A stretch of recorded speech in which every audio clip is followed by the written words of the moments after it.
I now request the Honorable Prime Minister to kindly address the gathering. Sir.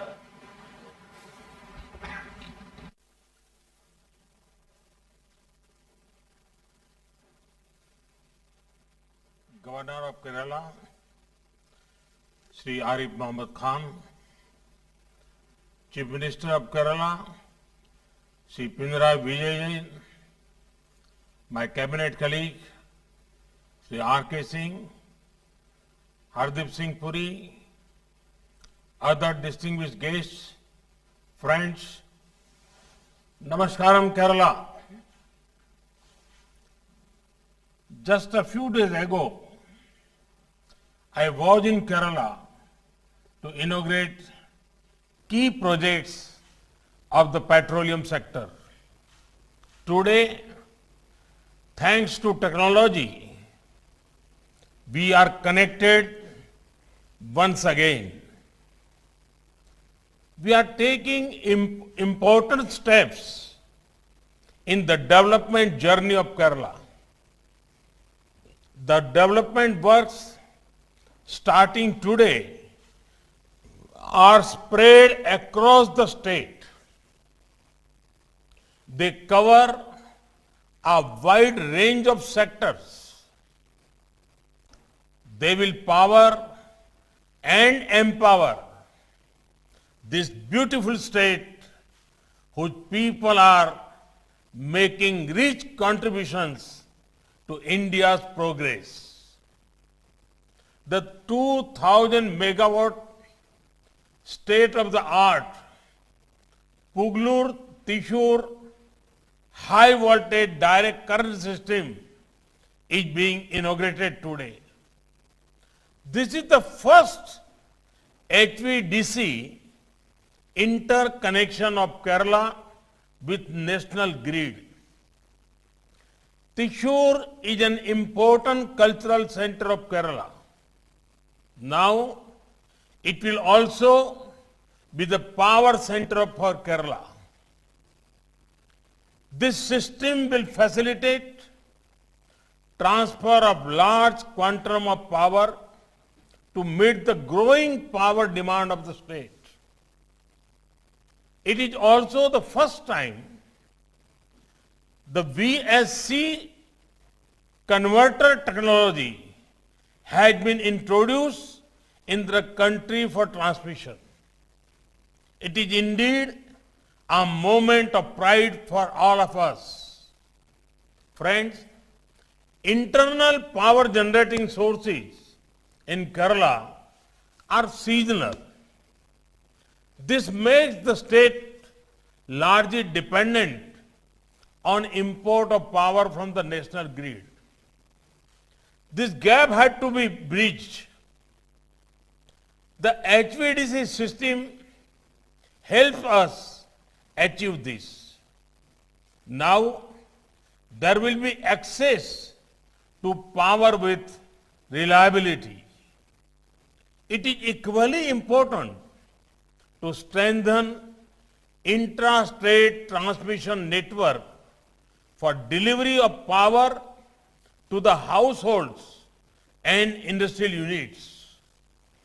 There is one another aspect which makes me happy about this project. The HVDC equipment used in project have been made in India. This makes our Atmanirbhar Bharat movement stronger. Friends, we are not just dedicating a transmission project. We have a project of producing electricity also.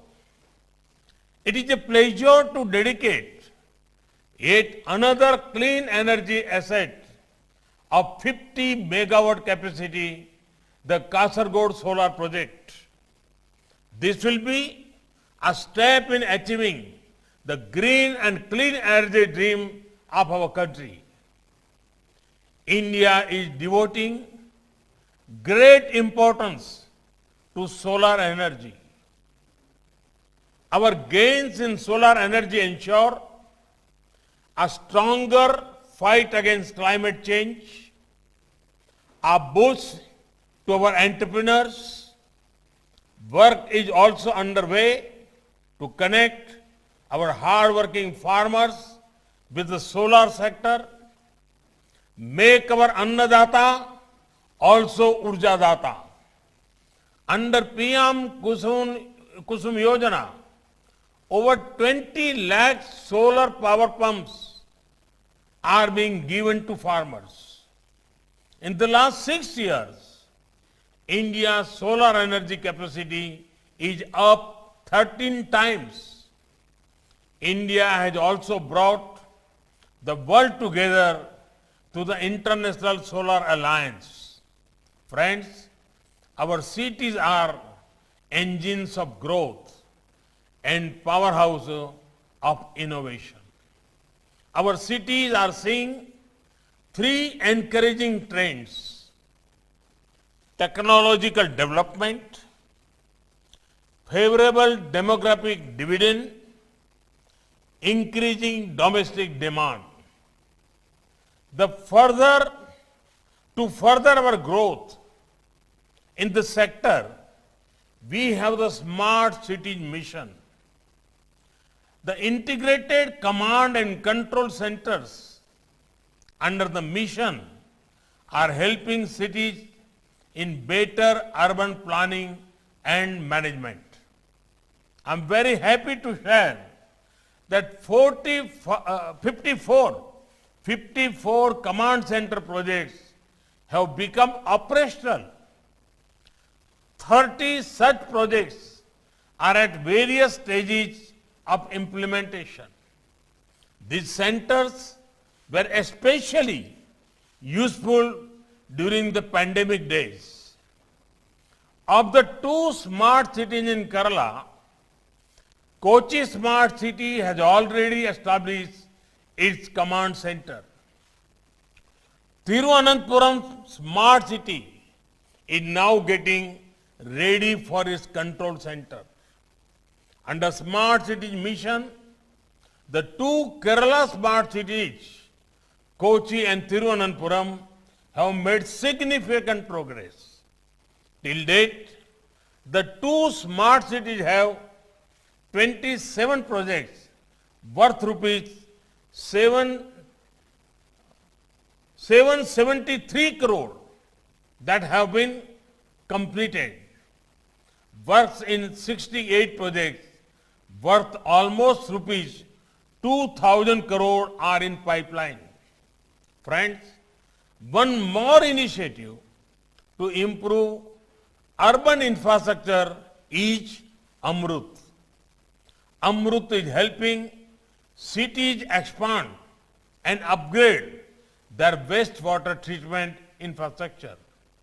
A total of 175 water supply projects are being taken up in Kerala under Amrut at the cost of more than rupees 1,100 crore. Universal coverage is provided in 9 Amrut cities. Today, we are inaugurating the 75 million liters per day water treatment plant at Aruvikara, completed at a cost of rupees 70 crore. This will improve the lives of around 13 lakh citizens.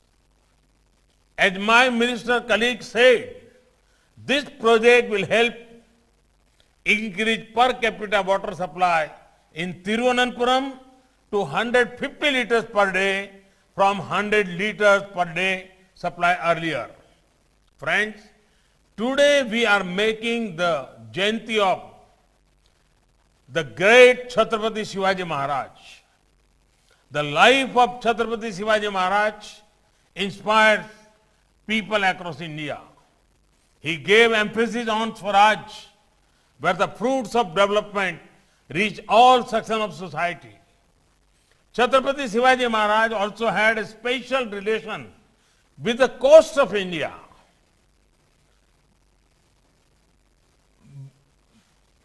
One hand he built a strong navy. On the other hand, he worked hard for coastal development and welfare of fishermen. We are continuing this vision. India is on the way to becoming Atmanirbhar in the defense sector. There have been path-breaking reforms in defense and space sectors.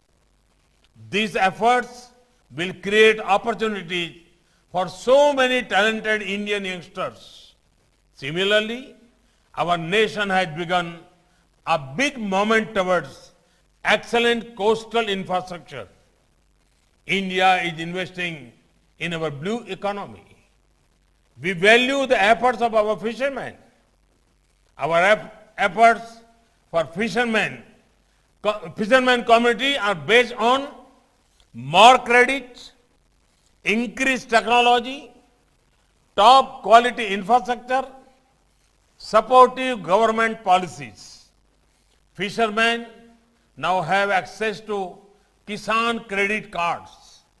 We are encouraging the use of latest technology that will help them navigate the waters. Work is underway to modernize boats they use. Government policies will ensure India becomes a hub for seafood exports. In this budget itself, a fishing harbor has been announced for Kochi.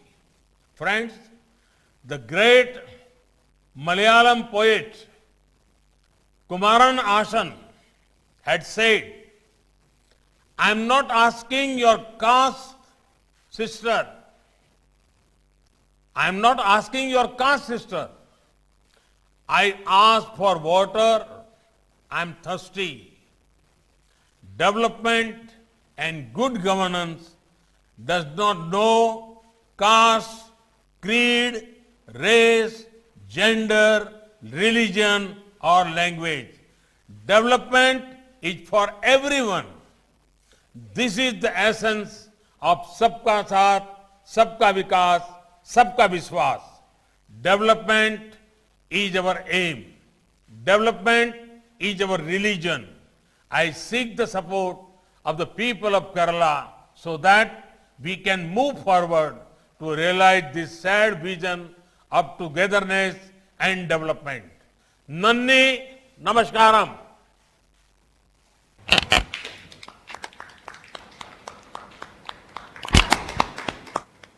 Thank you very much, Honorable Prime Minister, for such inspiring and motivating address.